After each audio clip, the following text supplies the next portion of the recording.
Welcome to our deep dive into time perception.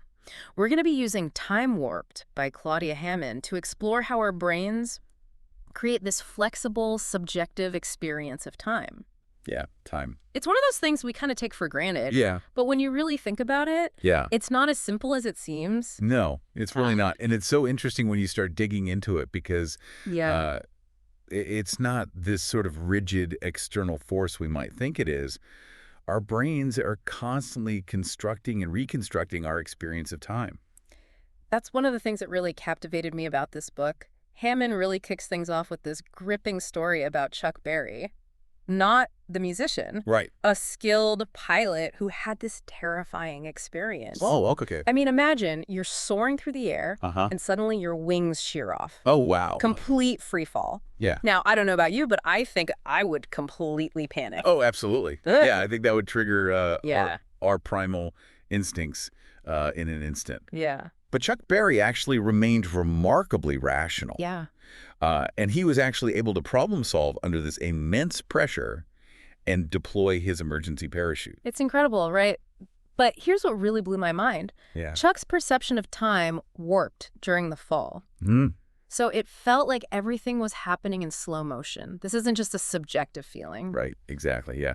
Researchers call this time dilation, and it's something that is commonly reported in accidents and moments of intense fear. Hmm. And our brains, under this kind of extreme stress, they shift into a different gear. Yeah. And they start processing information differently. Wow. Almost like they're hitting a record button to capture every detail in order to try and survive. Wow, that makes sense. So it's not that time itself is actually slowing down. Right. It's our perception of it that changes. And this makes me think about that holiday paradox Hammond talks about, right? Yeah. You know, how vacations seem to fly by in the moment, but when we look back, they feel like they lasted forever. Is Yeah. that related at all? Absolutely, yeah. That speaks to the kind of dual nature of time perception. Experiencing time in the moment, the researchers call prospective time, versus how we remember it later, which is called retrospective time. Okay. So when we're on vacation, each day is full of novel experiences. But when we look back, those days sort of quickly blend together in our memories. Right. Whereas an average work week might drag on in the moment, but because it lacks those sort of memorable moments, it actually shrinks in a retrospective view. So our memory plays a key role then in shaping how long we perceive an event to have lasted. Yes, definitely. This makes me wonder, is there a way to sort of hack our memory to make certain periods feel longer? That's a great question, and it's definitely something we can come back to later when we talk about some practical strategies for managing our perception of time. Okay. But for now, let's stick with this idea that our emotions really color our experience of time. Hammond mentions a journalist, Alan Johnston, who was held hostage for months. Oh, wow. And he described time as a crushing weight during his captivity. Yeah, it really highlights how powerful that impact of our emotional state can be. I mean, I imagine that lack of control Yeah. and uncertainty would make each day just feel like an eternity. Yeah. It's almost as if those monotonous days just blend together, Right. making time feel like this big, heavy block. That's great insight. Some of the researchers have actually studied. There was an experiment where participants were blindfolded Wow. and asked to steer a platform towards what they thought was a steep drop. And as they got closer to that perceived danger, time seemed to slow down for them. Their bodies were physically reacting to the threat, which in turn influenced their time perception. It's like our brains are saying, hold on, we need more time to figure out how to get out of this mess. Right, exactly. That fight or flight response. But fear isn't the only emotion that can warp our perception of time. Oh, no. That's certainly not. Other studies have shown that even looking at distressing images, such as pictures of injuries, Oh, wow. can make time feel slower. Mm. And the theory is that our brains need more processing power to make sense of these complex Yeah. and disturbing images, which leads to that sort of stretched out feeling of time. See, our brains aren't just passively registering time, they're actively constructing it Yeah. based on what you're experiencing. Makes me wonder if our attention plays a role as well. If we're fully engrossed in something, does time fly by faster? Yeah. Like when we're having fun? That's a great observation. And that actually leads us nicely to another concept, the tempo of life and how it differs across cultures. Yeah. Have you ever noticed how some cities just seem to pulse with a faster energy than others? Yeah. It's like everyone's rushing somewhere, even if they're just going for a walk in the park. It's not just your imagination. A researcher named Robert Levine actually studied the pace of life in 31 countries. Wow. And he found some interesting differences. The U.S. and Northern Europe were among the fastest, while places like Costa Rica had a more relaxed tempo. Interesting. But what was also interesting is that he even found that tempo can actually be linked to a city's economic growth. Wait, so a faster pace of life could actually contribute to economic success. How does that work? Well, imagine a place where people walk quickly, lines move fast, and things just get done efficiently. Uh-huh. That kind of environment can really attract businesses and encourage productivity. Yeah. And as the economy thrives, people, might feel even more pressure to keep up with that fast pace. Mm-hmm. It creates a kind of feedback loop. It's such an interesting connection. I never thought about how a culture's relationship with time could be tied to its economic performance. Yeah. It makes you wonder, though, if there's like a tipping point where that fast pace becomes detrimental to well-being. But before we get too sidetracked, let's zoom back in and look at what's happening inside our brains when it comes to time. Uh-huh. Does the brain have a dedicated timekeeper or something? Well, that's what's so fascinating. There's no single time organ in our brains. There's no, ticking clock that keeps everything in sync. Research suggests that time perception is really a distributed process involving multiple brain regions working together. So it's not like a clock, but more like a complex orchestra with different sections playing their part to create this experience of time. Hammond mentioned something called the state-dependent network. Right. What is that exactly? Well, it's a theory that suggests that our brains don't track time in this, linear way. Right. But instead, they judge time based on the patterns of neural activity that are triggered by events. Okay. So think of it this way. Every experience triggers this unique combination of neurons firing in our brains. Right. It's like every experience has its own little neural symphony. I like that. Yeah. Neural symphony. And the brain essentially uses those unique patterns to estimate how long an event has lasted. Okay, that's starting to make sense. So it's not about a clock ticking, but about the brain creating these unique neural fingerprints of each experience and then using those to judge how much time has passed. That's a pretty wild concept. It is, isn't it? Yeah. And it helps explain why our perception of time is so flexible and easily influenced by things like our emotions and attention.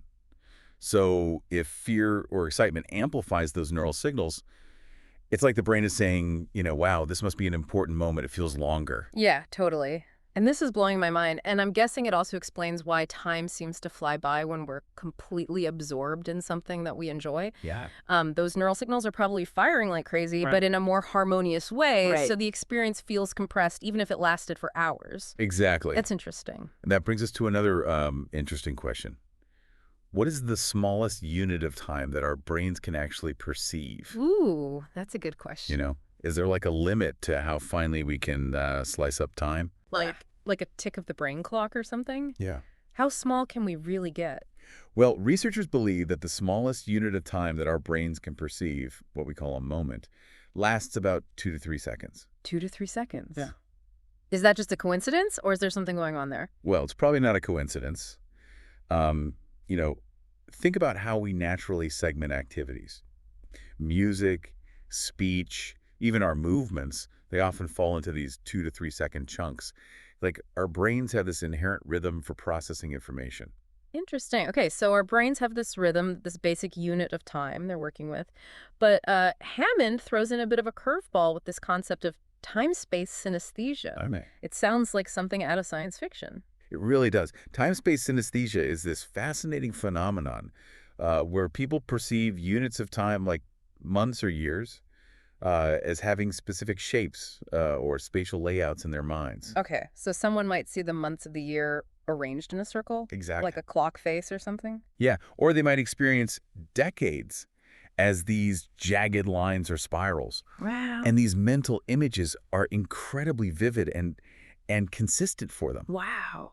What's interesting is, while only about 20% of people have time-space synesthesia, it suggests that our brains are naturally inclined to connect time with with spatial concepts. That makes total sense. So we use spatial metaphors all the time when we talk about time. Right. We look forward to the future, or we put the past behind us. Right. It's like we need to ground this abstract concept of time in something more concrete. And even if we don't consciously visualize time and space, Yeah. research has shown that our language subtly reflects this connection. Yeah.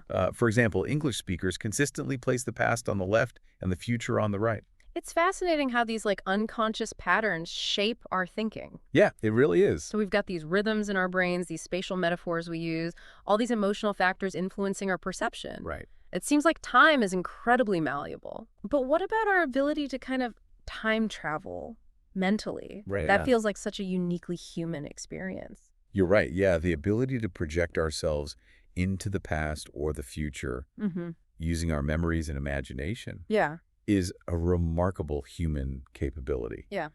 And just like our experience of time in the present, mental time travel is also influenced by a variety of factors. Well, we already talked about how memories shape our retrospective view of time. So it stands to reason that they would play a big role in mental time travel as well, right? Absolutely, yeah. Yeah. Our memories provide the building blocks for constructing those possible future scenarios. Wow. Remember Alan Johnston, the journalist who was held hostage? Yeah. He used mental time travel as a coping mechanism.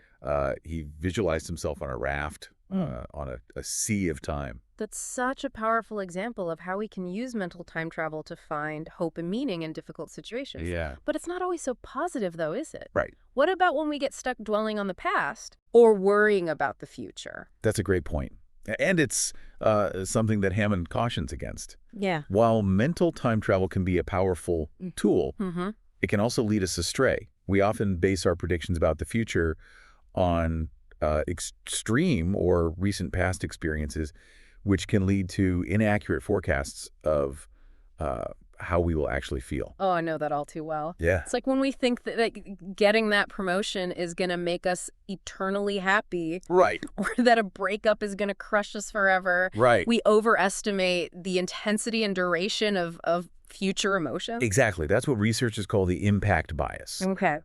And then there's the planning fallacy, our tendency to underestimate how long things will take. How many times have you told yourself, oh, this project will only take me a couple of hours, only to find yourself, scrambling to meet the deadline days later? Ugh, don't even get me started. Yeah. I am a chronic victim of the planning fallacy. Yeah. I am always overly optimistic about how much I can get done in a given time frame. Right. It's like my future self is this superhuman who just effortlessly sails through tasks while my present self is, struggling to just stay afloat.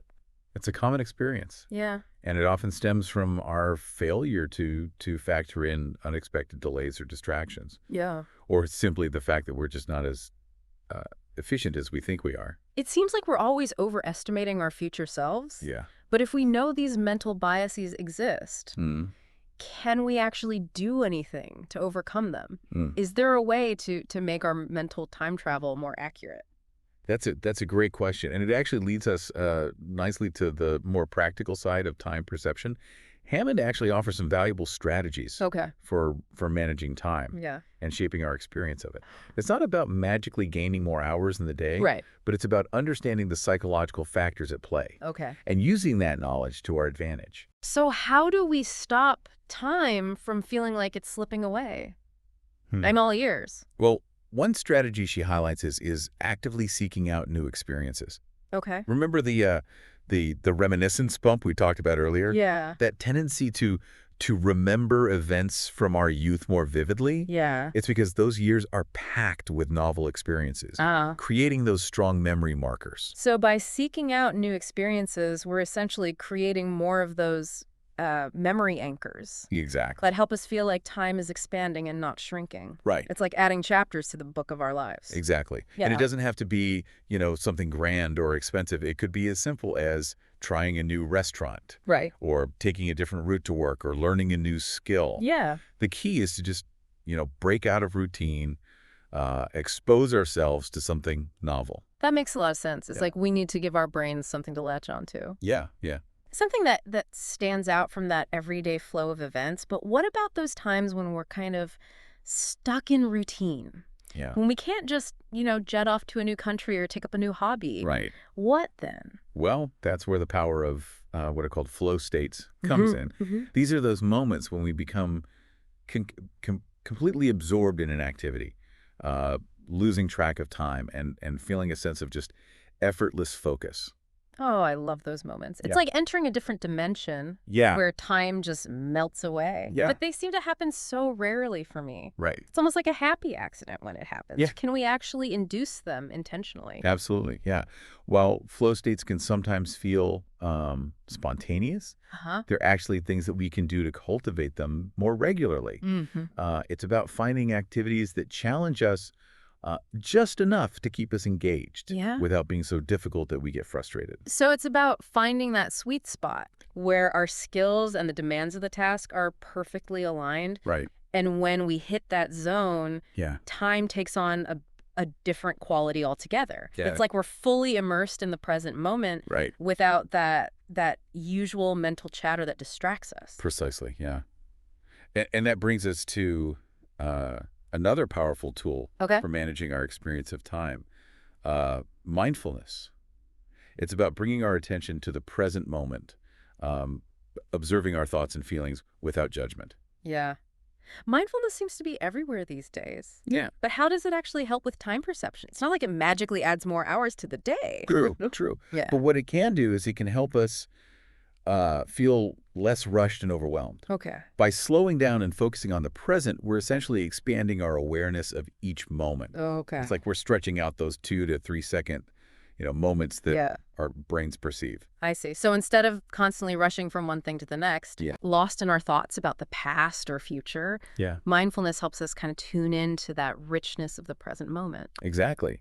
And research has shown that mindfulness can have a wide range of benefits, from reducing stress and anxiety to improving focus and even changing the way our brains process time. It's like hitting the pause button on our mental time travel and truly savoring the now. Mindfulness is like a superpower for time management. Yeah. It's amazing how these simple practices can have such a profound impact on our experience of time. I'm curious, though, with technology constantly accelerating the pace of life, are we all kind of headed toward a more homogeneous, fast-paced, future-oriented experience of time? Is everyone going to be living in a blur? That is a question researchers are pondering. While technology can definitely contribute to a faster tempo of life, it also offers tools for slowing down and connecting with the present moment. It's kind of paradoxical, right? Technology, often seen as the villain in our always-on lives, might actually hold the key to a more balanced relationship with time. Exactly, yeah. Think about mindfulness apps, for example. Right. They leverage technology to help us cultivate present moment awareness, which is a practice that's traditionally associated with slower, more contemplative cultures. It's almost like technology is this double-edged sword. Yeah. It can either amplify our existing time perspectives or offer new ways of experiencing time altogether. Yeah. It all comes down to how we choose to use it. I think that's a crucial point, yeah. Are we using technology to endlessly chase the next thing, or are we using it to create space for reflection, connection, and deeper engagement with the present moment? So much of this comes down to making conscious choices. Right. Okay, let's shift gears a bit and talk about a few more practical strategies for managing time. Yeah. We've already touched on seeking new experiences, cultivating flow states, and practicing mindfulness. But Hammond has a few more tricks up her sleeve. What else can we do to combat that feeling of being overwhelmed by time? Well, one strategy she highlights is the use of deadlines. Okay. Now, I know deadlines often create stress. Yeah. But hear me out. She argues that deadlines can actually help us focus our attention and make better use of our time. Okay. Yeah, I can kind of see how that might work. Yeah. It's like having a clear target to aim for. Right? Without a deadline, it's so easy to procrastinate and let those tasks drag on indefinitely. Exactly. And research has actually shown that deadlines can even improve the quality of our work. Wow. So when we have that external pressure, we're forced to prioritize, make decisions more efficiently, and eliminate distractions. So it's not just about getting things done, it's about getting them done well. Exactly. Deadlines can be a powerful tool for that, but I imagine there's a balance to strike. too much pressure and it just becomes overwhelming, right? You're absolutely right. Yeah. It's important to set realistic deadlines. Right. Otherwise, we just create, more stress and frustration. Yeah. And this is where understanding the planning fallacy comes in. The planning fallacy. Little chestnut. We talked about this earlier. Yeah. That underestimating how long things will take. Yeah. Yeah. It's like my superpower, unfortunately. Well, you're not alone. Hammond suggests breaking down large tasks into smaller, more manageable steps to combat this. Okay. By focusing on one step at a time, we avoid feeling overwhelmed. Right. And we can make steady progress toward our goals. Plus, it's much easier to accurately estimate the time required for each step. That makes a lot of sense. Chunking things down seems to be a recurring theme here. We talked about how our brains perceive time in those 2 to 3 second moments. And now this idea of breaking down tasks into manageable chunks. It's almost like we need to work with the way our brains naturally process time. I think you're onto something. Not against it. Yeah. And that idea of working with our natural rhythms extends to another strategy. Hammond discusses scheduling time for both work and rest. Oh, okay. So it's about creating a rhythm to our days rather than letting them just become this chaotic blur of activity. So instead of just powering through nonstop, we need to build in those moments of pause and recharge. Yeah. It's like listening to a piece of music. You need those silences, those shifts in tempo to create the full experience. That's a beautiful analogy. Thanks. Yeah, and it's not just about physical rest, it's about mental rest too, giving our brains a break from constant stimulation. So taking a walk in nature, meditating, listening to music, or even just letting our minds wander. Yeah. These are all valuable activities then. Absolutely. When it comes to managing our time and energy. Absolutely. It's about finding what works for you and making it a regular part of your routine. Yeah. And while you're at it, pay attention to your energy levels throughout the day. Okay. We all have natural peaks and valleys. Right. And it's about recognizing those patterns and planning our activities accordingly. That makes sense. If you're a morning person, tackle those challenging tasks when your energy's high. Save the more routine things for your afternoon slump. Exactly. Work with your body's natural rhythms, and you'll be amazed at how much more you can accomplish. Right. Of course, in our hyper-connected world, managing distractions is crucial. Oh, the distractions, they're everywhere. Email, social media, endless notifications. It's like a constant battle for our attention. And it's not just about the time these distractions steal from us. Yeah. It's about how they fragment our attention, making it harder to really focus on the task at hand. Hammond suggests creating dedicated time blocks for checking email and social media, rather than letting them interrupt our workflow through the day. So setting boundaries, Exactly. Creating a little mental sanctuary where we can focus without those constant pings and interruptions. Exactly. Yes. That's a great tip. It's about reclaiming control over our attention and by extension, our time. All of these strategies make sense. Yeah. But I think it's easy to get so caught up in the productivity side of things, Yeah. We want to maximize our time, get things done, check things off our to-do lists. Right. But I'm guessing there's more to it than that. You're absolutely right. Hammond reminds us that managing time effectively isn't just solely about productivity. It's also about well-being. Right. It's about creating a life that feels balanced, meaningful, and fulfilling. So it's about aligning our time with our values and priorities. Yeah. It's about making conscious choices about how we spend this precious resource. Yeah. Rather than letting it slip away on autopilot. Well said. This deep dive has been a fascinating exploration of how our brains construct our experience of time. And while time might be this slippery concept, understanding the factors that influence our perception of it can really empower us to shape it to our advantage. Yeah. We've learned that our experience of time is subjective, influenced by emotions, memory, attention, culture, and even the language we speak. Right. We've explored this amazing phenomenon of mental time travel and how it can both enrich our lives and lead us astray. And we've discussed practical strategies for managing time more effectively, from setting realistic deadlines to cultivating mindfulness and embracing new experiences. Right. So as we wrap up this deep dive, Yeah. we invite you to reflect on your own relationship with time. Yeah, think about it. What aspects of your experience of time would you like to change? What steps can you take to create a more fulfilling and intentional relationship with this precious resource? Because ultimately, time is not just something that happens to us. It's something we create through our choices, our actions, and our perceptions. This has been such an eye-opening exploration. Yeah. It's clear that our relationship with time is incredibly complex Right. and multifaceted, but by understanding the psychological and cultural forces at play, Yeah. we can start to shape our experience of time in a way that aligns with our values and aspirations. Thanks for joining us on this journey into the world of time perception. Until next time. Can we start to shape our experience of time in a way that aligns with our values and aspirations? Thanks for joining us on this journey into the world of time perception. Until next time.